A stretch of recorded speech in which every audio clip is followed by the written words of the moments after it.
পৌষের শুরুতেই জেঁকে বসেছে শীত। উত্তরাঞ্চলের কিছু জেলায় সকাল থেকে সূর্যের দেখা মিলছে না।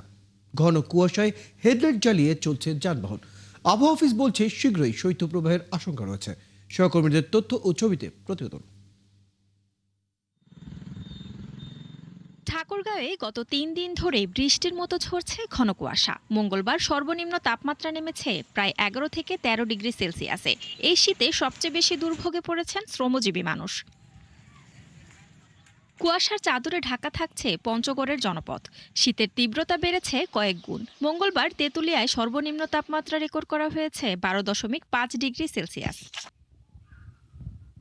শীতে কাঁপছে কুড়িগ্রাম। মঙ্গলবার সর্বনিম্ন তাপমাত্রা ছিল ১২ ডিগ্রি সেলসিয়াসে। শিশু ও প্রবীণ মানুষ রয়েছে সবচেয়ে ভোগান্তিতে। হাসপাতালগুলোতে বেড়েছে শীতজনিত রোগীর সংখ্যা। মানুষের কাজ কামাই করি, খাই, কাপড় চোপড় বা কিছু করি গিয়াও আমার খুব সেই ঠান্ডা বুড়া মানুষ আছি, এলা খুব আমার অসুবিধা হয়েছে, খুব অসুবিধায় পড়ি আছি আমরা। প্রচন্ড ঠান্ডা, কৃষকেরা মাঠে যাইতে পারতেছে না।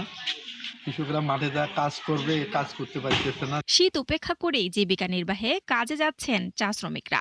সোমবার শ্রীমঙ্গলে সর্বনিম্ন তাপমাত্রা ১৩.১ ডিগ্রি সেলসিয়াস রেকর্ড করা হয়েছে। গত কয়েকদিন ধরে দিনাজপুরে দিনের বেলাও থাকছে কুয়াশাচ্ছন্ন, সঙ্গে কনকনে শীত। মঙ্গলবার দিনাজপুরে সর্বনিম্ন তাপমাত্রা ছিল ১২.৫ ডিগ্রি সেলসিয়াস। চুয়াডাঙ্গায় সোমবার সর্বনিম্ন তাপমাত্রা থাকলেও মঙ্গলবার তাপমাত্রা একটু বেড়ে ১২.৫ ডিগ্রি সেলসিয়াস রেকর্ড করা হয়েছে। আবহাওয়া অফিস বলছে বায়ুমণ্ডলের উপরিভাগে জলীয় বাষ্পের পরিমাণ বেশি থাকায় সূর্যের তাপ আসতে পারছে না। শীঘ্রই শৈত্যপ্রবাহের শঙ্কা রয়েছে। শান্তা ইসলাম, ৭১। দর্শক, এই মুহূর্তে জানবো ঠাকুরগাঁওয়ের শীতের খবর। আমাদের সাথে আছেন সহকর্মী তানভীর হাসান তনু।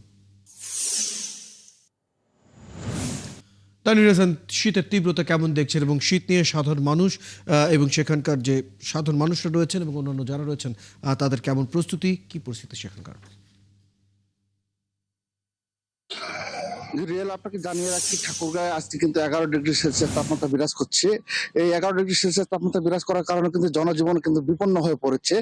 বেশি করে অসহায় দুস্থ মানুষরা কিন্তু খুব অসহায় হয়ে পড়েছে, কারণ তারা ক্ষেত্রে খামারে এবং শ্রমজীবী যারা মানুষ তারা কিন্তু খুব ভোগান্তিতে পড়ছে। তারা গরম কাপড়ের অভাবে কিন্তু তারা কাজে যেতে পারছে না, এতে করে কিন্তু তারা নানা রকম দুশ্চিন্তায় পড়ছেন। ইতিমধ্যে কিন্তু ঠাকুরগাঁয় যেসব যে কৃষিজীবী মানুষ আছে তারা কিন্তু ক্ষেত খামারে যেতে পারছে না, এবং যারা শ্রমজীবী মানুষ আছে তারা কিন্তু নির্দিষ্ট পরিমাণ যে আমাদের যে চাহিদা সে পরিমাণ কিন্তু তারা কিন্তু কাজে যেতে।